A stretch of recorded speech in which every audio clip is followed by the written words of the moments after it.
तापमानाबरोबर आणि वाढत चाललेल्या आपल्या ह्या कालावधीमध्ये जे 21 जूनला असणारी परीक्षा आपली 28 जूनला झाली आणि त्यानंतर आपण आपलं मानसशास्त्राच्या महत्वाच्या टॉपिककडे वळत आहोत. अध्ययनशास्त्रामधील आपल्या ज्या काही उपपत्ती आहेत यातील काल महत्वाची उपपत्ती झाली ती म्हणजे थर्नोडाईक यांची. त्याच्या त्या थर्नोडाईकच्या उपपत्तीचं नाव काय बरं होतं? क्या नाम था? काल जी आपण त्याचं नाव काय? Third third Thorndike. Third sir. अरे बाबा, थॉर्नडाईकच्या उपपत्तीचं नाव विचारलं मी, थॉर्नडाईकचं नाही. अध्ययन म्हणजे काय करावं, एवढं भारी शिकवलं म्हणजे ना, आता गेलं का सगळं विसरून? प्रयत्न प्रमाद उपपत्ती. हा, कोण तर सांगितलं बा, प्रयत्न प्रमाद उपपत्ती थर्नोडाईकची होती. त्यालाच नाव होतं चुका आणि शिका, ट्रायल आणि एरर, बरोबर का? त्याचबरोबर त्याला अजून एक मी नाव सांगितलं होतं ते म्हणजे समायोजनवादी. विसरले का? विसरले का? मला नाही सर. सरप्राईज द्यायचंय. त्याचबरोबर मी तुम्हाला अजून एक नाव सांगितलं होतं समायोजनवादी उपपत्ती म्हणून, आहे की नाही? मग तुम्ही विसरले का विसरायला लागले का सरप्राईज मला द्यायला लागले? गेले का आहे सगळे? आहे सर. का गेले? आवाज सुद्धा यायला तयार नाही. थंडीने गोरटले का पावसानं गारटले कुणाच ठाऊक? आवाज येऊ द्या, माईक चालू करा, बोला. होय नाही कळते का नाही? कुठे गेले भानुमती? हर्षवर्धन आलं का? हा सर आहे. आहे सर आहे. आहे. माईक लवकर चालू होत नव्हता सर, त्यामुळे लेट झाला. हा, हर्षवर्धन कुठे गेलाय? सर, हम्म. सहचर्यवादी उपपत्ती की समायोजनवादी उपपत्ती मध्ये येतं? हा, सहचर्यवादी उपपत्ती मध्ये येतं की समायोजनवादी उपपत्ती, की दोन्ही एकच? एकच आहे. काल सांगितलं होतं ना मी तुम्हाला. हो तेच. साहचर्यवादी उपपत्तीमध्ये येणारी ही संयोजनवादी ह्या उपपत्तीला, थर्मोडाईकच्या उपपत्तीला आपण ट्रायल एरर म्हणलं, चुका आणि शिका म्हणलं. त्याचबरोबर त्याला संयोजनवादी उपपत्तीचं नाव दिलं होतं, बरोबर? हे काल पाहिलं. त्याचे महत्वाचे 3 नियम पाहिले आपण. मुख्य तयारीचा नियम, अजून मुख्य 3 नियम तयारीचा, सरावाचा नियम. सरावाचा नियम आणि परिणामाचा नियम. हा, त्याच्यानंतर उपनियम पण सांगितले होते मी. उपनियम सांगितले हो. होते. कुठले सांगितले उपनियम?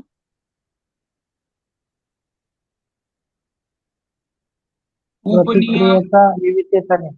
हा? प्रतिक्रियेचा विविधतेचा. काय म्हणले? प्रतिक्रियेच्या विविधतेचा नियम. हा, मनोरचनेचा कल. प्रतिक्रियेचा समानतेचा नियम. घटकांची पूर्वशक्ती आणि सहचर्यात्मक स्थानांतरण. हा. उपनियम पाहिले आपण. त्याच्यामध्ये प्रतिक्रियांच्या वैविध्यतेचा नियम, मनोरचना किंवा कल, प्रतिक्रियांच्या समानतेचा नियम, घटकांची पूर्वशक्ती आणि सहचर्यात्मक स्थानांतर, असे आपण त्याच्यामध्ये पाहिले होते. आणि त्याला विरोध केला कुणी? तर स्किनरने केला. त्याचबरोबर इतर मानसशास्त्रज्ञांनी सुद्धा केला. आणि ते आक्षेप घेताना महत्वाचे मुद्दे सांगितलं की मनुष्यात आणि प्राण्यामध्ये भेद आहे, बरोबर आहे. फक्त बुद्धिमत्तेलाच महत्व न देता त्यांनी काय केलं? अमृत गोष्टीला महत्व दिलं. त्याही गोष्टीला त्यांनी जो काही परिणामाचा नियम सांगितला तो फसवा आहे म्हणून सांगितलं, बरोबर. त्याने मर्मदृष्टी मान्य केलं नाही आणि केवळ योगायोगाने यश मिळत नाही हे तो मानत होता, बरोबर की नाही. या सगळ्या गोष्टीला विरोध करण्यासाठी किंवा सगळ्या गोष्टीला विरोधातून नवीन उपपत्ती उदयास आली. ती म्हणजे ती कुणाची आली? स्किनरची, बरोबर. अभिसंधान उपपत्ती, B.F. स्किनर.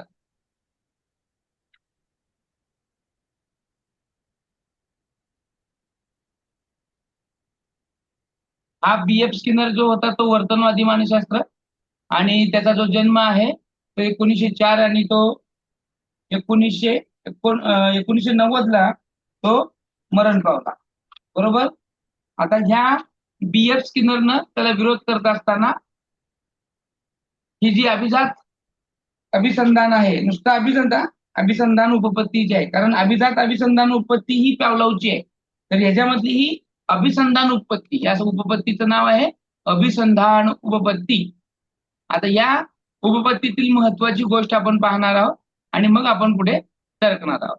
आता ही अभिसंधान जी उपपत्ती आहे BF स्किनर यांची, BF स्किनर जो अमेरिकेचा सुप्रसिद्ध वर्तनवादी मानसशास्त्रज्ञ होता, आणि वर्तन जे आहे हे वर्तन महत्वाचं असतं, आणि हे वर्तन जे आहे वर्तनवादातील वर्तन म्हणजे बिहेवियर, लिडिंग अमेरिकन बेरेविस्ट सायकोलॉजिस्ट जे होते ते म्हणजे आपले BF स्किनर, आणि त्यानं वर्तनवादातील सक्रिय अध्ययनाचं ऍक्टिव्ह लर्निंग तत्व मांडलं, आणि त्या तत्वातूनच व्यक्तींचं वर्तन त्याच्या परिणामावर अवलंबून असतं असं सांगितलं. कारण तुम्ही जे काही वर्तन करत आहात, प्रत्येक व्यक्तीचं वर्तन हे त्याच्या परिणामावर अवलंबून असतं. बरोबर आहे. आपलं वर्तन आपण कसे वागू ते त्याचं परिणाम आपल्याला दिसून येत असतं, हे त्याने त्याच्या ह्याच्यातून मांडून दाखवलेलं आहे. या स्किनरच्या साधक अभिसंधान उपपत्तीमध्ये या उपपत्तीचं नाव लिहून घ्या. आजच्यासारखं किंवा कालच्यासारखं करू नका, विसरल्यासारखं. उपपत्तीचं नाव लिहून घ्या. मी त्याला पुढे ढकलतो. हा, प्रयोग डायरेक्ट आला.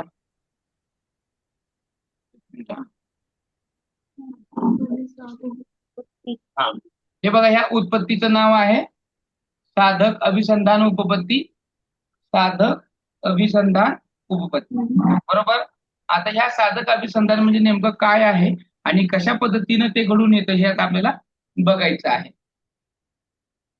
अमेरिकेमधील जे हार्वर्ड विद्यापीठ आहे, या हार्वर्ड विद्यापीठामध्ये BF स्किनर यानं आपलं नववर्तनवादी मानसशास्त्राचा एक शोध निबंध सादर केला, आणि तो सादर केलेला जो शोध निबंध होता the concept of the reflex in the description of behaviour, या नावानं त्यानं आपलं हे पेपर सादर केलं, आणि त्याच्यामध्ये त्यानं काय केलं, हे साधक अभिसंधान म्हणजे नेमकं काय, आणि त्याच्यातून ती थेअरी त्यानं मांडली.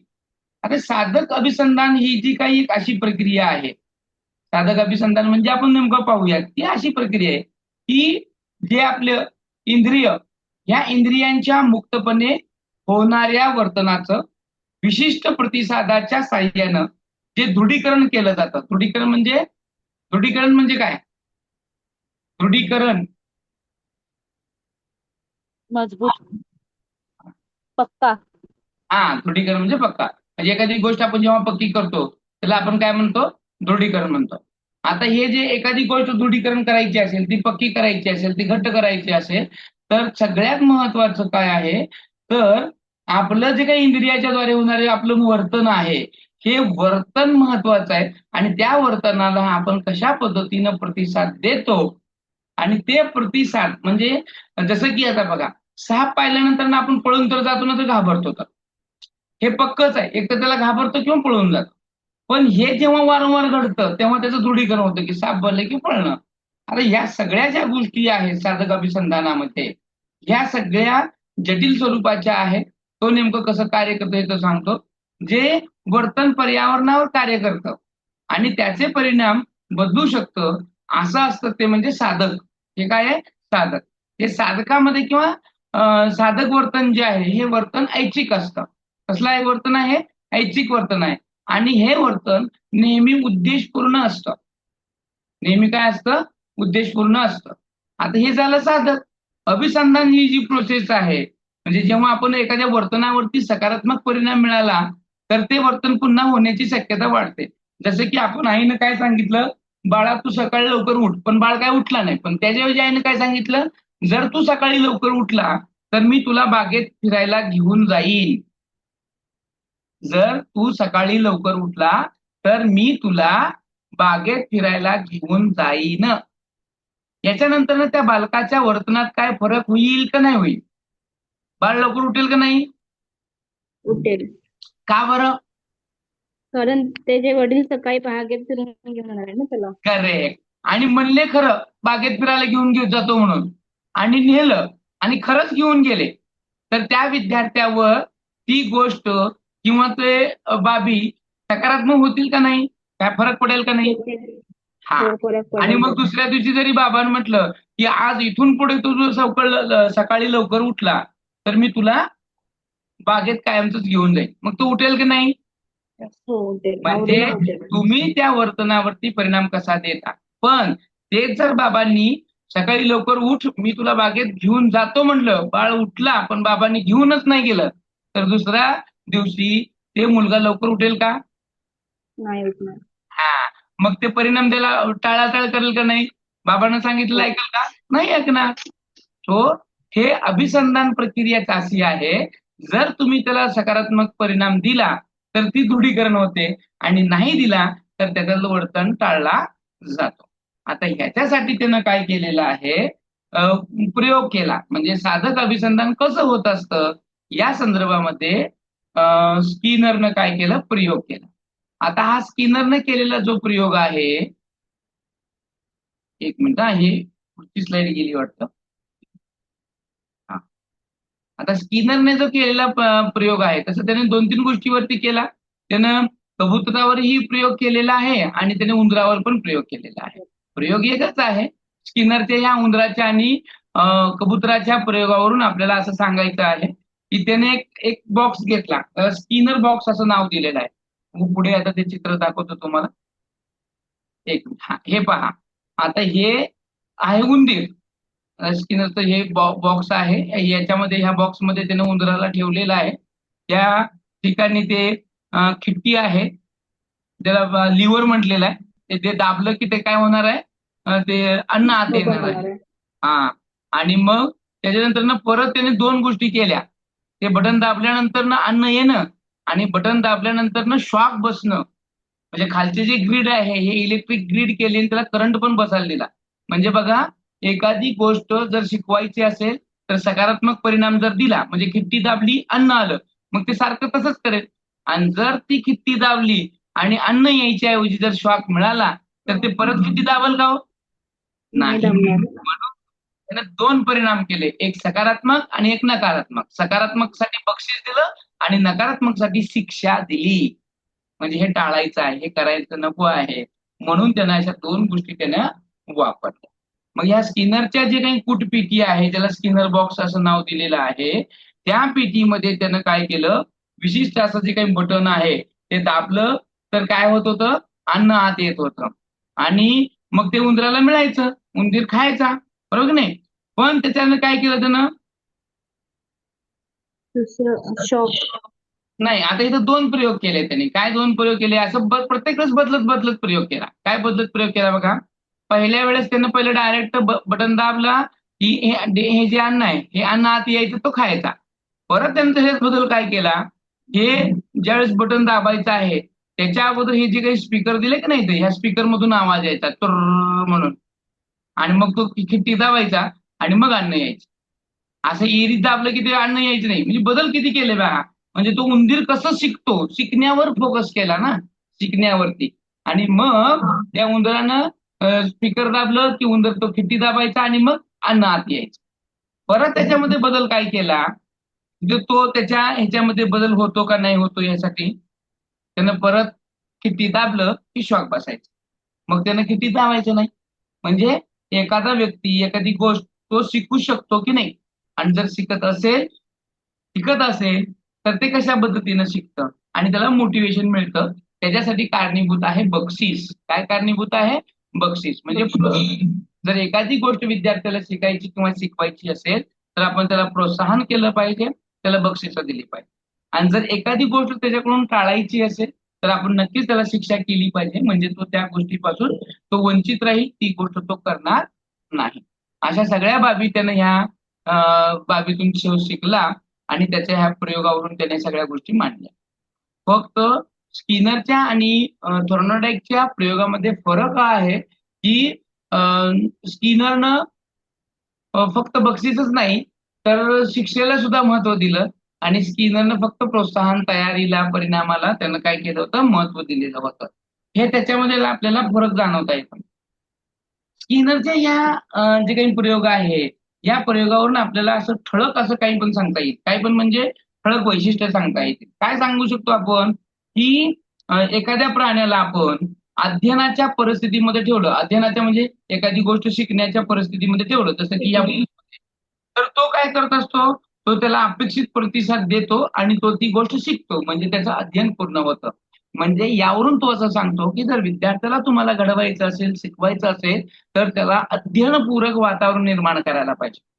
काय करायला पाहिजे? अध्ययनपूरक वातावरण तुम्ही निर्माण करून दिलं पाहिजे. आणि मुलाला जर अध्ययनपूरक वातावरण निर्माण करून दिलं तर तो मुलगा 100% शिकतोच. आता बघा, सगळ्यात महत्वाचं कुठल्याही गोष्टीवर शिकण्यावर वातावरणाचा परिणाम होतोच, बरोबर नाही? स्लम एरियामध्ये जर शाळा असेल तर त्या एरियामधील मुलं खेळण्याकडे, काहीतरी क्राईम करण्याकडे विशेष लक्ष देत असतात. ते शिकण्याकडे लक्ष देत नाहीत, बरोबर आहे की नाही? मग त्या मुलांना शिकण्याकडे वगैरे जर लक्ष द्यायचं असेल तर तुम्हाला तसं वातावरण निर्माण करायला पाहिजे आणि ते वातावरण निर्माण झालं की तो मुलगा नक्कीच, बरोबर. आता स्किनरनं याच्यामध्ये काय केलं, 2 वर्तन ठेवले. हा, जसं की एक वर्तन त्यानं टाईप एकचं जर वर्तन म्हणलं तर टाईप येसचं वर्तन केलं. यस यस इंग्रजी लेटर जर आहे की नाही यस. हा, आता इथं लिहितो पहा. हा एक टाईपचं आहे वर्तन ते म्हणजे यस. यस मध्ये काय केलं त्यानं, अभिजात अभिसंधान वर्तन केलं आणि दुसरा वर्तन केलं तो प्रकार म्हणजे त्यानं आर केलं की ज्याच्यामध्ये फक्त वर्तन महत्वाचं दिलं. काय केलं त्यानं, वर्तनालाच फक्त महत्व दिला.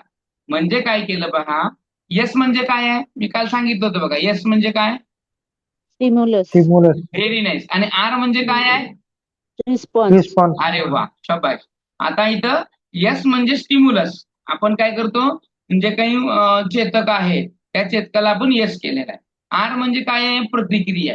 मग प्रत्येक व्यक्ती प्रतिक्रिया कशी देतो ह्याच्यावर अवलंबून आहे. आता R1, R2, R3 असे वेगवेगळे त्याने नंबर करून त्या गोष्टी केल्या म्हणजे त्याने प्रतिसाद कसा दिला. जसं की पहिलं काय, स्पीकर लावला, मग खिट्टी दाबली, नुसती खिट्टी दाबली, मग शॉक दिला, मग आवाज दिल्यावर शॉक दिला, अशा वेगवेगळ्या प्रतिक्रिया देऊन पाहिल्या आणि त्याच्यावरून तो सांगतो की त्या कंडिशन मध्ये तो व्यक्ती शिकत जातो आणि त्यासाठी सगळ्यात महत्वाचं आहे यश म्हणजे स्टिम्युलस. आता आपण वर्गात जर त्या गोष्टीला पाहिलं तर शिक्षकाचं वर्तन खूप महत्वाचं आहे आणि त्या वर्तनालाच विद्यार्थी काय करत असतो, प्रतिसाद देत असतो. एखादी आणि ह्याच्यामध्ये स्किनरच्या उपपत्तीमध्ये सगळ्यात महत्वाचा एक शब्द आहे तो म्हणजे दृढीकरण. दृढीकरणालाच इंग्लिशमध्ये रेनिफोर्समेंट म्हणतात. आता हा रेनिफोर्समेंट जो आहे जे दृढीकरण होतं एखादी गोष्ट. आता मला सांगा दृढीकरण म्हणजे एखादी गोष्ट कशी, बघा आपल्याला एखाद्या विद्यार्थ्याला अभ्यासाची सवय लावायची आहे. इयत्ता 5वीचा विद्यार्थी आहे आणि त्याला अभ्यासाची सवय लावायची आहे. तुम्ही करून द्या बघू, त्याला दृढीकरण करा. रोज अभ्यासाला तो 5 वाजता बसला पाहिजे म्हणजे बसला पाहिजे. काय करायला पाहिजे म्हणजे रोज तो 5 वाजता अभ्यासाला बसेल बरं, तुम्ही सांगायचं मला. एखाद्या मुलाला सवय लावा बरोबर 5 वाजता संध्याकाळच्या अभ्यासाला बसायची. काय करावं लागेल, बोली भानुमध्ये बोला चला. सर सरस्वती, हा त्याला वेळ झाला की अभ्यासाला बस म्हणून सांगायला पाहिजे. हॅलो, वेळ झाला की त्याला अभ्यासाला बस म्हणून सांगायला पाहिजे आणि अभ्यासाला का बसायचं ते सांगायला पाहिजे. अभ्यासाला का बसायचं हे सांगायला पाहिजे. Very nice. बरोबर. अजून बोली सांगा सरस्वती. सर त्याच्यासोबत आपण ही बसलं पाहिजे. अभ्यासाचं महत्व त्याला सांगितलं पाहिजे आणि आपण जर वेगळ्या गोष्टीमध्ये गुंतून राहिलो तर तो तेवढं म्हणजे एफर्ट देणार नाही त्या गोष्टीमध्ये. म्हणजे आपण हा. समोर बसलो तर बाबा आपल्याकडे कोणीतरी लक्ष देतंय म्हणून तो बसेल आणि करेल. बरोबर. अजून काय वेगळी पद्धत अवलंबली पाहिजे म्हणजे आपला मुलगा बरोबर अभ्यासाला बसेल, अभ्यास करेल. त्याला काहीतरी आमिष दाखवलं. आपण सर अभ्यास केला की तुला एक चॉकलेट देईन किंवा तुला खाऊ देईन असं काहीतरी त्याला सांगायला पाहिजे. Yes yes yes. म्हणजे तिथं ते काय दाखवायला पाहिजे, आपण त्याला आमिष दाखवायला पाहिजे. आमिष आहे की नाही. जर एखादी गोष्ट घडत नसेल तर आपण एखादी शासकीय काम करून घेण्याचे जसं रिश्वत देतो आहे की नाही, क्राईम करतो, तसं आपण विद्यार्थ्याला एखाद्या गोष्टीचं आमिष दाखवलं. जसं की तू जर ह्या वेळेमध्ये अभ्यास पूर्ण केला, शाळेवरून आल्या पहिला होमवर्क क्लिअर केला, तर मी तुला दररोज 15 मिनिट मोबाईल पाहायला देईन. आमिष आहे की नाही चांगलं. मग तो मुलगा कशासाठी अभ्यास करेल हो? अभ्यास कशासाठी करेल? मोबाईलसाठी करेल. मोबाईलसाठी करेल. तुझा अभ्यास याच्यासाठी करेल की त्याला मोबाईल भेटणार आहे. आणि ही जर सवय त्याला 15, 20, 30 दिवस ऑटोमॅटिक लागली, तर नंतर तुम्ही मोबाईल पण नाही दिला तर तो ऑटोमॅटिकली अभ्यास करत राहील. कारण ह्या वेळेला बसून अभ्यास करायचं असतं, हे प्रॅक्टिस हे रूढीकरणानं त्याच्या लक्षात येणार आहे. म्हणून एखादी गोष्ट जर निगडीत करायची असेल, एखादी गोष्ट त्याला सवय लावायची असेल, तर जे चेतक आहे त्या चेतकाशी तुम्हाला दृढीकरण करून द्यावं लागेल. स्टिम्युलस आहे की नाही, त्याच्याशी दृढीकरण झालं पाहिजे, रिनिफोर्समेंट झाला पाहिजे, तर त्या विद्यार्थ्याकडून एखाद्या गोष्टीचं दृढीकरण होत असतं. आणि कधी पण बघा, ते अध्ययन करता ज्याला आपण विद्यार्थी म्हणतो, त्यानं अपेक्षित प्रतिसाद आपल्याला दिला की नाही, तर प्रत्येक वेळी त्याला दृढीकरण पुरवला तर तो आपल्याला अपेक्षित बदल देण्याचा किंवा त्याच्यामध्ये बदल होण्याचं ठरेल. जसं की तुम्ही आता सांगितलं की तू रोज 5 वाजता जर अभ्यासाला बसला, तुझा पूर्ण 1 तासाचा अभ्यास केला, तर मी तुला दररोज 15 मिनिटं मोबाईल देईन. तुम्ही द्यायचंच. त्यानं अभ्यास नाही केला, 1 तास जरी बसला त्या अभ्यासाच्या नावानं, तरी तुम्ही त्याला दिलं तर त्याला सवय लागत जाईल की आपण इथं नुसतं बसतोय तरी आई देतोय, परत हळूहळू तो अभ्यासाची सवय लागेल. म्हणून दृढीकरण होईपर्यंत किंवा दृढीकरणाची सवय लागेपर्यंत त्याला आमिष देणं हे सुद्धा खूप महत्वाच्या बाबी आहेत. आणि ह्या थर्मोडायनामिक्सचा जो परिणामाचा नियम आहे की नाही, तो नियम सुद्धा त्यानं इथं मान्य केला की जर परिणाम म्हणजे काय आहे, एखादी गोष्ट घडल्यानंतर जसं की तुम्ही सांगितलं की अभ्यास केल्यानंतर तुला मी 1 तास 15 मिनिटं मोबाईल देईन. परिणाम आहे ना, त्यानं काम केला, परिणाम झाला, तुम्ही मोबाईल दिला. त्यानं तिथं ह्याच परिणामाला त्यानं दृढीकरण हे नाव दिलं. ह्याच परिणामाला त्यानं काय केलं, दृढीकरण हे नाव दिलं. आणि त्या व्यक्तीकडून ते करून घेण्याची त्यानं काय केली, युक्ती आणि शुक्ती लढवलेली आहे. आता पहा, हेच परत वेगळ्या पद्धतीनं सुद्धा त्याच्यावरती प्रयोग केला त्यानं. पॉझिटिव्ह रिइन्फोर्समेंट दिलेला आहे आणि निगेटिव्ह रिइन्फोर्समेंट. म्हणजे ज्या वेळेस पॉझिटिव्ह काय आहे, वर लिव्हर दाबला की अन्न मिळायचं आणि खाली दाबला की शॉक मिळायचं. पहा, आणि मग डायरेक्ट अन्न पडला की तो बरोबर कुठल्या बाजूला ते बटन दाबलं, ते लिव्हर दाबलं की आपल्याला अन्न मिळेल हे त्याच्या लक्षात आलं. वर ढकललं तर आपल्याला अन्न मिळेल आणि जर खाली ढकललं तर शॉक बसेल. म्हणजे हे पॉझिटिव्ह आणि निगेटिव्ह रिइन्फोर्समेंट दिले. दृढीकरण होण्यासाठी हे सगळं महत्वाचं आहे.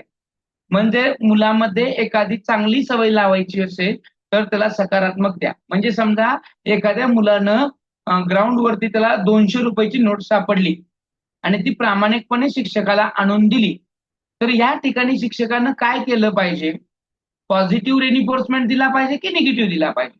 पॉझिटिव्ह दिल्यावर निगेटिव्ह दिल्यावर काय होईल Positive द्या. सविस्तर सांगायचं. नीट ऐकून घ्या प्रश्न. 200 रुपयाची नोट त्याला सापडली, त्याने शिक्षकाला आणून दिली. शिक्षकांना या ठिकाणी कोणत्या प्रकारचं रिइन्फोर्समेंट द्यायला पाहिजे आणि का, हेच का, हे याच्यासह सांगा. आता सांगा.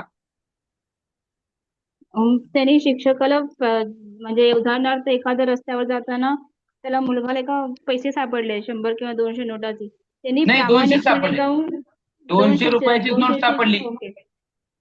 200 नोट सापडले तर त्यांनी प्रामाणिकपणे जाऊन त्यांच्या शिक्षकांना दिले, तर त्याचा पॉझिटिव्ह परिणाम व्हायला पाहिजे. त्याला शाबासकी दिली पाहिजे की बाबा एवढं प्रामाणिकपणे तू काम केलास, अजून त्याला प्राऊड फील वाटेल. त्याचा परिणाम काय होईल, पॉझिटिव्ह दिल्यामुळे काय होईल, अभिमान वाटेल सर, त्याचा म्हणजे आनंद होईल तो. अजून कोण सांगेल. अजून चांगलं करण्याची कोशिश करेल. बर सकारात्मक. बर अजून. तर त्याला जर 200 रुपयाची नोट भेटलं आणि त्याने जर शिक्षकांना नेऊन दिला, तर शिक्षकांनी वर्गात सगळ्यांसमोर त्याचं कौतुक केलं पाहिजे की प्रामाणिकपणेचा. मग त्याला अभिमान वाटेल आणि त्याने पॉझिटिव्ह वाढेल त्याच्यातून. फक्त त्याच्यामध्येच वाढेल का? आता तुम्ही एवढ्या मोठ्या विद्यार्थ्यासमोर केले ना. हो, सगळ्या विद्यार्थ्यांनाही त्याचा हा, मग त्या त्याचा आदर्श पॉझिटिव्ह घ्यायला. हो रिइन्फोर्समेंटचा हो, फायदा काय झाला, की फक्त त्या सगळ्या विद्यार्थ्यालाच विद्यार्थ्यांना. नाही झाला, तर त्याच्याबरोबर असणाऱ्या इतर विद्यार्थ्यांना सुद्धा वाटलं की आपल्याला सुद्धा असे पैसे मिळाले तर आपण प्रामाणिकपणे सरला आणून दिला पाहिजे. बरोबर? आता याचं निगेटिव्ह करून दाखवा. सरनं त्याला शाबासकी देण्याऐवजी ओरडले किंवा ते पैसे स्वतः ठेवून घेतले तर काय होईल? काय नाही केलं. आता निगेटिव्ह रिइन्फोर्समेंट जर दिला तर सांगा काय होईल? सांगा चला पटापटा. त्याला ते कोणाचे तुझ्या तो बघून घे जा म्हटल्यावर मग तो विद्यार्थी तो नाराज होतो आणि नाराज होतो, परत तो आणून त्याच्यातून देणार नाही. हो, निगेटिव्हिटी येतो त्याच्यामध्ये. आणि त्याला असं कळेल की पैसे आणून द्यायचे नसतात, आहे की नाही? पैसे आणून द्यायचेच नसतात असं त्याला वाटेल. त्याच्यामुळं कधीही आपण जेव्हा एखाद्याला ह्या गोष्टी करतो, या गोष्टी सांगतो, त्यावेळेस आपल्याला सगळ्यात महत्वाचं आहे की आपण कोणत्या प्रकारचं दृढीकरण करत आहोत, रिइन्फोर्समेंट देत आहोत आणि त्याच्यानुसारच विद्यार्थ्यामध्ये चांगली सवय लावण्यासाठी पॉझिटिव्ह आणि ती गोष्ट टाळण्यासाठी शिक्षा ही केली पाहिजे. बरोबर? जसं की विद्यार्थ्यांना खोटं बोलल्यानंतर, मारामारी केल्यानंतर, चोरी केल्यानंतर शिक्षकांनी कधीही पॉझिटिव्ह रिइन्फोर्समेंट द्यायचं नाही. एखाद्या विद्यार्थ्याने 200 रुपये चोरून आणले आणि शिक्षकानं म्हटलं वा शाबास छान मस्त असंच करत राहा, तर विद्यार्थ्यावर काय परिणाम होईल? काय परिणाम होईल? निगेटिव्ह होईल तो. त्याला वाटलं की चोरीच करायची असते, चोरी करणं चांगलंच आहे की नाही? मग चुकीचा मेसेज जाईल ना, चुकीचा मेसेज आहे. सो याच्यामध्ये ह्या सगळ्या गोष्टी जेव्हा आपण करत असतो त्यावेळेस आपण विद्यार्थ्यामध्ये चांगल्या गोष्टी रुजवणं, सांगणं आणि घडवणं सुद्धा खूप महत्वाचं आहे. बरोबर? आणि सगळ्यात महत्वाचं आहे नुसतं याच गोष्टी नाही तर विद्यार्थ्यामधील एखाद्या वाईट गोष्टी टाळण्यासाठी निगेटिव्ह रिइन्फोर्समेंट खूप महत्वाचं आहे. आपण निगेटिव्हिटी म्हणजे शिक्षा जर नाही केली तर मुलं बिघडतील, त्यांच्यामध्ये वाईट सवयी जडतील. तर या सगळ्या गोष्टीसाठी त्यानं महत्व दिलेलं आहे.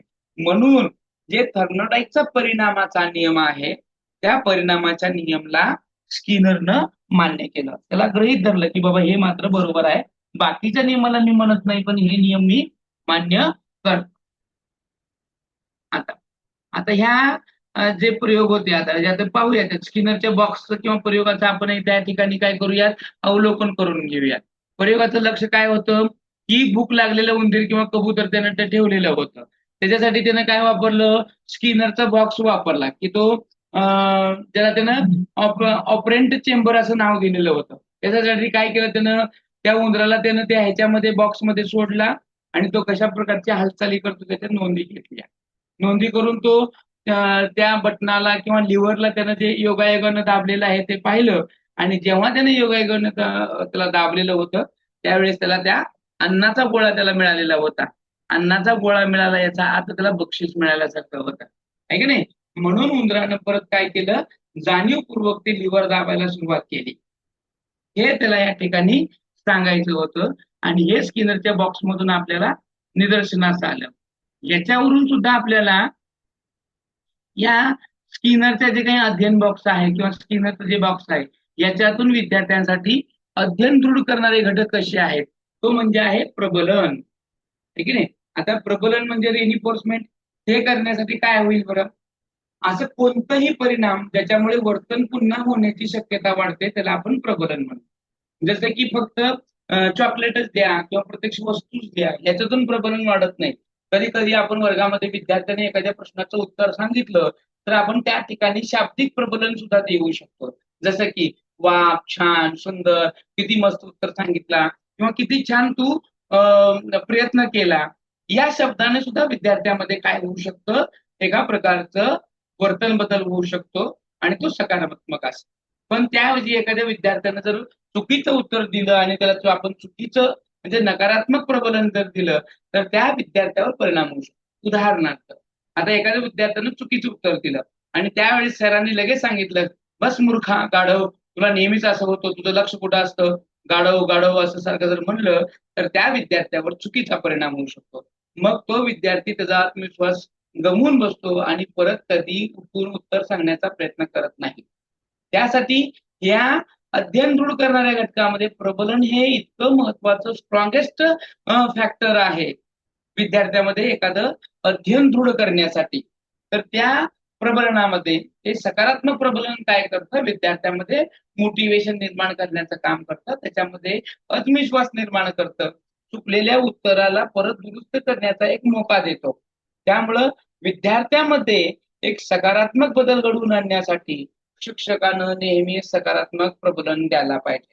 विद्यार्थ्यांनी कुठलेही चुका, आता तुम्ही ते पिक्चर पाहिलं असेल बघा, सारे जमीन पर, ठीक आहे, ईशांत शर्माचं पिक्चर, बरोबर आहे का नाव? पिक्चरचं नाव हो सर, बरोबर हो आहे का? तारे हो जमीन पर. हो. म्हणजे सगळे जागेवर आहेत. आमिर सारे जमीन आमिर पर नाही, ते तारे जमीन पर आहे.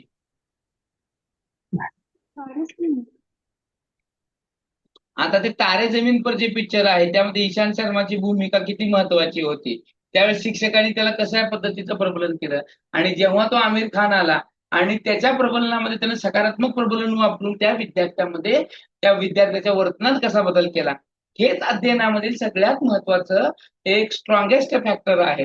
विद्यार्थ्याच्या वर्तनामध्ये, विद्यार्थ्याच्या शिकण्यामध्ये जर तुम्हाला बदल घडवून आणायचा असेल तर त्याच्यामध्ये सकारात्मक प्रबोधन द्यायला पाहिजे. पण विद्यार्थी जर गुन्हेगार प्रवृत्तीचा असेल, तो खोड्या करणारा, चोऱ्या करणारा, माऱ्यामाऱ्या करणारा, अभ्यास वेळेवर न करणारा, नेहमी शाळेत न येणारा जर असेल तर त्याला सकारात्मक प्रबोधन देऊन चालेल का हो? त्याला सकारात्मक प्रबोधन देऊन चालेल का? येस और नो? नो. दिल्यावर काय होईल? का बरं दिल्यावर जर काय होईल? सकारात्मक परिणाम दिला तर काय होईल? प्रबोधन दिलं तर त्याच्या वाईट गोष्टींना अजून प्रोत्साहन मिळेल. खोड्याच करतो पुन्हा पुन्हा. म्हणजे त्याच्या चुका वाढतच जातील ना. तो गुन्हा तसं करतच जाईल, जास्तच करत जाईल आणि त्याला वाटेल आपण जे करत आहोत ते बरोबरच आहे. जर त्याच्या वर्तनात बदल करायचा असेल तर तसल्या नकारात्मक विद्यार्थ्याला सकारात्मक देण्याऐवजी त्याला नकारात्मकच दिला पाहिजे. त्याला त्या ठिकाणी शिक्षा दिलीच पाहिजे. तर त्या गोष्टी दुरुस्ती होणार आहेत. जर तो वेळेवर येत नसेल आणि तुम्ही छान छान केलं तर ते वेळेवर येणारच नाही. त्याऐवजी तुम्ही त्याला जर शिक्षा केली तर त्या शिक्षेच्या भीतीपोटी तो काय करेल? वेळेवर येईल. अशा गोष्टी आपल्याला विद्यार्थ्याच्या वर्तनामध्ये घडवून आणण्यासाठी खूप महत्वाच्या आहेत.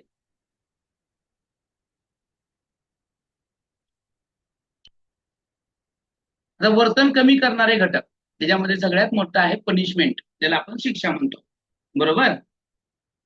आता विद्यार्थ्यामध्ये चुकीचं वर्तन कमी करायचं असेल तर शिक्षा झालीच पाहिजे. तुमचं काय मत आहे हो? शिक्षा झाली पाहिजे की नाही झाली पाहिजे? आणि हल्ली शिक्षकांना जी आर काढूनच सांगितलं की विद्यार्थ्यांना शिक्षा करायची नाही, मारायचं नाही. याबद्दल बोला आता. बोलते व्हा, पटापट आपला निर्णय सांगा. शिक्षा केली पाहिजे की नाही केली पाहिजे? केली तर काय होईल, नाही केली तर काय होईल? शिक्षा केली तर त्याचे वाईट परिणाम म्हणजे थांबतील. त्यांनी पुन्हा ते करण्याचा विचार विद्यार्थ्यांना करतो. शिक्षा वगैरे करून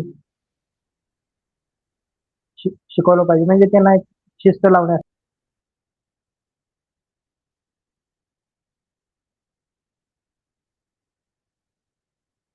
बरोबर आहे, बोलत राहा. फक्त दोघांनीच नाही बोलायचं, इतरांनीच का आपली मतं मांडली पाहिजे. शिक्षा केली पाहिजे की नाही केली पाहिजे? बाकीचे का बरं मुख मिळून बसले का काय? शिक्षा केली विद्यार्थ्यांनी पाहिजे. गैरवर्तन जर केलं तर त्यांचे खेळाचे तास किंवा जे ऍक्टिव्हिटी पिरियड्स आहेत त्यांना त्याची परवानगी काही दिवसासाठी स्थगित केली तर त्यांच्यामध्ये पॉझिटिव्ह चेंज दिसून येतो. छान छान, बरोबर. अजून बरोबर आहे. बाकीचे? अंजली यादव, काय वाटतं तुम्हाला? शिक्षा केली पाहिजे की नाही केली पाहिजे?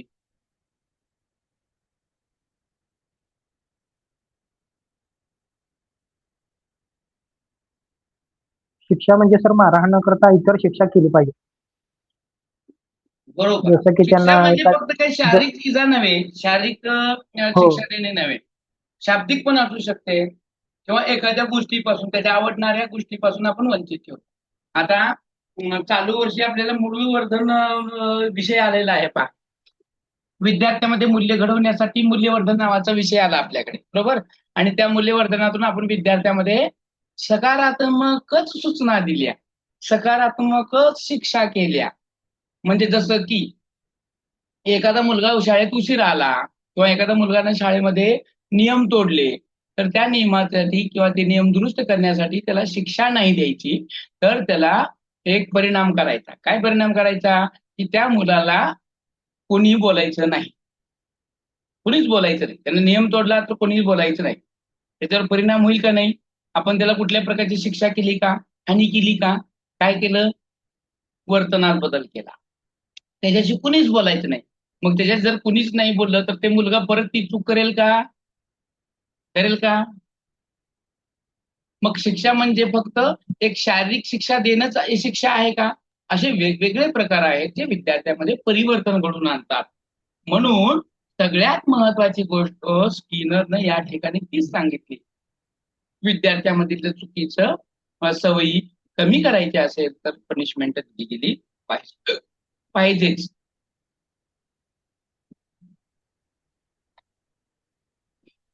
त्याच्यासाठी त्यानं काय म्हणला, कोणताही परिणाम असू दे की ज्याच्यामुळं वर्तन पुन्हा वर्तन जे आहे ते पुन्हा होण्याची शक्यता कमी होते. त्याच्यासाठी हे शिक्षा असणं गरजेचं आहे. जर विद्यार्थ्यांना गैरवर्तन केलं, एकाशी मारामारी केली, कुणाशी भांडला, शिव्या दिला, तर तुम्ही जर शिक्षा नाही केली तर तो विद्यार्थी ते वर्तन पुन्हा पुन्हा करणार आहे. मग त्याच्यामध्ये परिणाम येतात बघा. ह्या शिक्षेमध्ये सुद्धा दोन प्रकारचे, एक येतं सकारात्मक शिक्षा आणि दुसरी येते नकारात्मक शिक्षा. आता सकारात्मक शिक्षेमुळे परिणामामध्ये काय बदल होतो? तर विद्यार्थ्यांचे जे वर्तन आहे ते वर्तन बदलणं, जसं की नियम तोडल्यानंतरनं किंवा नियमाचं उल्लंघन केल्यानंतरनं त्याला फाईन भरायला लावणं. बघा आता इथं या दोन गोष्टी मी तुम्हाला व्यवस्थित समजावून सांगण्याचा प्रयत्न करेन, नीट लक्ष द्या. आता एखाद्या विद्यार्थ्याला आपण सांगितलं की त्यानं आपण नियम केला की शाळेत जर उशिरा आले तर 10 रुपये दंड, 10 रुपये दंड. आता किती विद्यार्थी त्याच्या नियमाचं पालन करतील हो?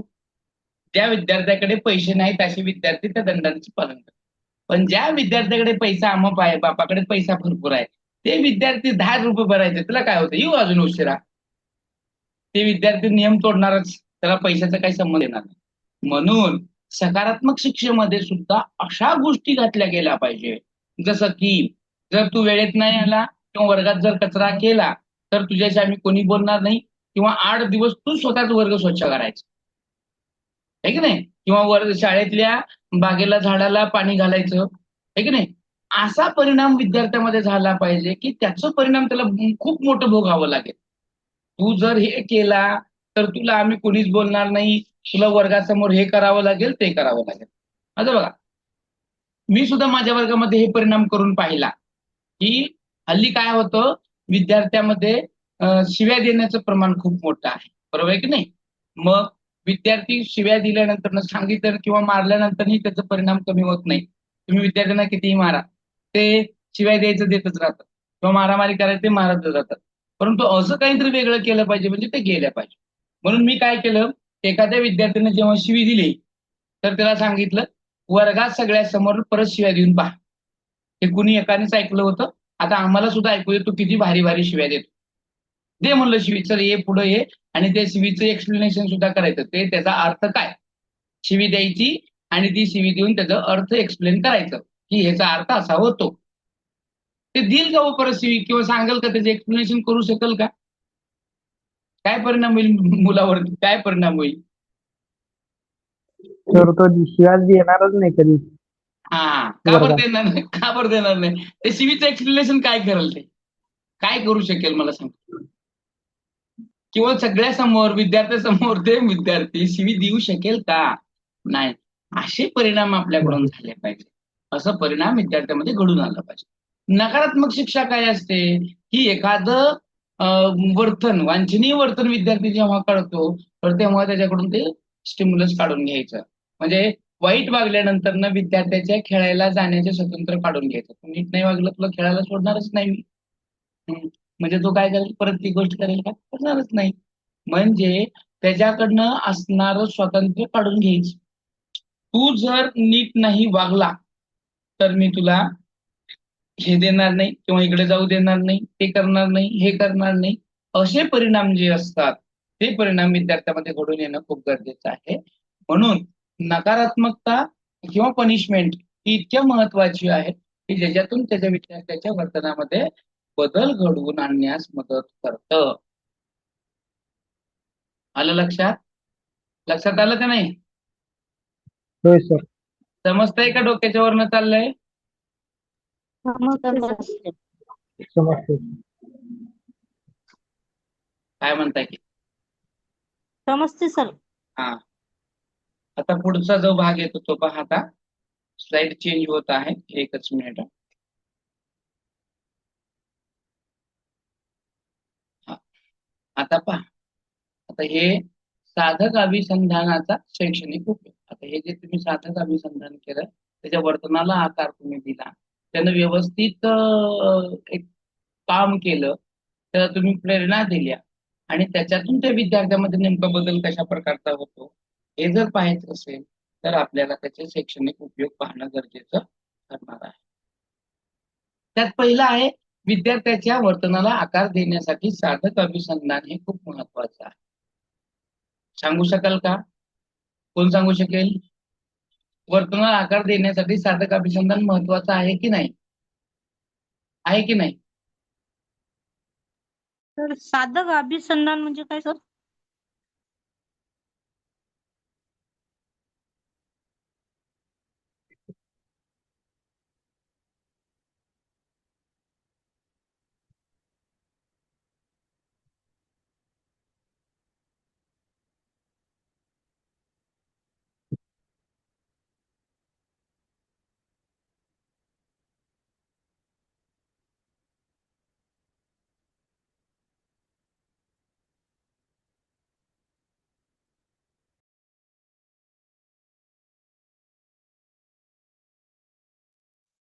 सर तुमचा आवाज येत नाही.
चला पाहूया आपण साधक अभिसंधान शैक्षणिक उपयोग त्याचा. बरोबर? आता तुम्हाला साधक अभिसंधान म्हणजे ते सांगितलंच आहे ना, जे विद्यार्थ्याला जे वर्तन आहे त्या वर्तनाला बदल देण्यासाठी जेव्हा आपण त्या गोष्टी करतो, साधक एक चांगलं वर्तन त्याला आकार देण्यासाठी प्रयत्न करतो, आहे की नाही? साधक मध्ये आपण काय केलं, एखाद्या विद्यार्थ्यामध्ये चांगला परिणाम होण्यासाठी आपण शिक्षा पण दिली आणि बक्षीस सुद्धा दिलं. लवकर उठावं म्हणून बक्षीस दिलं आणि उशिरा उठलं तर त्याला शिक्षा केली, आहे की नाही? एकच घटकामध्ये आपण दोन प्रतिसाद वापरले, त्याला साधक अभिसंधान. त्याचा परिणाम काय होतो बघा, एखाद्या विद्यार्थ्याच्या वर्तनाला आकार द्यायचं असेल तर आपण या साधक अभिसंधानाचा वापर करू शकतो. म्हणजे विद्यार्थ्यांचं वर्तन जेव्हा गुंतागुंतीचं असतं, त्याला लक्षात येत नाही, तर अशा वेळेस आपण काय करू शकतो, त्याच्या वर्तनाला आकार देण्यासाठी आपण शिक्षा, बक्षीस ह्या गोष्टी वापरून त्याच्या वर्तनाला आकार देऊ शकतो. जर तो चुकला तर त्याला आपण शिक्षाही करू शकतो आणि त्याचं जर बरोबर आलं तर त्याला आपण प्रबलन देऊ शकतो. प्रबलन हे शाब्दिक असू शकतात, वस्तू रूपाने सुद्धा असू शकतात. येते का लक्षात? आता क्रमन्वित अध्ययन म्हणजे अध्ययन सामग्री जेव्हा आपण छोट्या छोट्या विभागातून विद्यार्थ्याला देतो, त्यावेळेस विद्यार्थी त्याला त्वरित प्रतिसाद देत असतो. क्रमन्वित म्हणजे छोटे छोटे तुकडे करायचे. त्या विद्यार्थ्याला एकदम एखादा भाग समजत नसेल तर त्या भागाला छोट्या तुकड्यातून त्या विद्यार्थ्याला समजवायचं, जेणेकरून त्याला तो लगेच कळेल आणि त्याचं काय होईल, रेनिफोर्समेंट होईल आणि तो त्याला चांगल्या पद्धतीनं प्रतिसाद देईल. प्रतिसाद म्हणजे फीडबॅक देईल. बरोबर. त्याच्यासाठी साधक अभिसंधान खूप महत्वाचं आहे. विद्यार्थ्यांना प्रेरणा आणि क्लासरूम मॅनेजमेंट म्हणू आपण ज्याला, आपण वर्ग व्यवस्थापन, ह्या गोष्टी खूप महत्वाच्या आहेत. मोटिवेशनमुळे काय होतं तर विद्यार्थ्यामध्ये चांगल्या वर्तन घडवून येतात आणि ह्याच प्रेरणेमुळं विद्यार्थी वर्ग व्यवस्थापन चांगलं करू शकतो. वर्ग व्यवस्थापन म्हणजे सगळ्या गोष्टी सगळ्या ठिकाणी चांगलं ठेवणं असंच नाही, तर विद्यार्थी वर्गामध्ये शिक्षक नसताना सुद्धा तो शांत बसणं सुद्धा ही क्लासरूम मॅनेजमेंट आहे. जर तुम्ही विद्यार्थ्यांना प्रेरणा दिली तर शिक्षक वर्गात नसताना सुद्धा विद्यार्थी अभ्यास करू शकतो, तो चांगल्या पद्धतीनं लक्ष सुद्धा देऊ शकतो. म्हणून विद्यार्थ्यांच्या वर्तनाला बदल घडवून आणण्यासाठी साधक अभिसंधान हे प्रेरणादायी आहे.